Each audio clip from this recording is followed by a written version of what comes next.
I took yesterday off. Let's do accounting.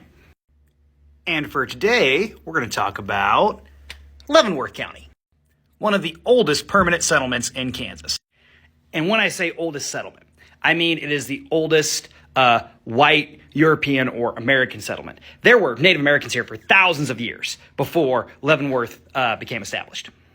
Anyways, now that that rant's over, Leavenworth is going to be named after Colonel Henry Leavenworth, who is a veteran of the War of 1812 and is going to be one of the first members of the United States military to actually come to Kansas and engage with Native American troops here. And by engage, I do mean engage as in terms of combat engaging. One of Leavenworth's objectives as a member of the military is to secure the land that was ceded as part of the Louisiana Purchase in what is then Kansas territory, or what's going to become Kansas territory. Leavenworth is the son of a career military man, is himself a career military man, and his own son is going to be a career military man. Leavenworth is originally going to establish Fort Leavenworth as Catamount Leavenworth, and then it's going to quickly expand to a fort as the Oregon and Santa Fe trails begin becoming more popular and more in wide use. The Santa Fe Trail is what's kind of going to make Fort Leavenworth so important because it's that western terminus of where the U.S. military is for a long period of time before they start establishing more forts as you go along Kansas.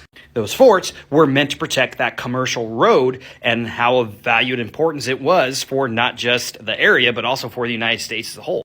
Even to this day, Fort Leavenworth is one of the most historic and most needed military bases. After the end of the Plains Wars and even during the Civil War, it's going to be a landing point for African American soldiers. It's where the Buffalo Soldiers come from during the Plains Wars in the 1860s and 70s.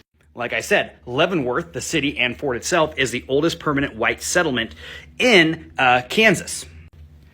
Andrew Reeder, when he's appointed as territorial governor of Kansas, is actually going to set up his first office at Fort Leavenworth in what is today called the Rookery.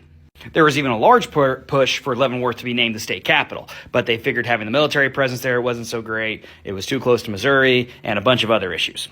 Being the oldest white settlement in Kansas, it also lends itself to some creepy stories.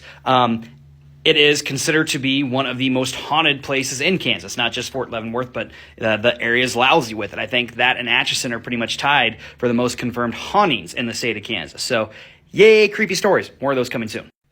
Leavenworth himself is going to die during a buffalo hunt at Cross Timbers in what is today Oklahoma while trying to make contact with the Kiowa, Comanche, and Wichita peoples.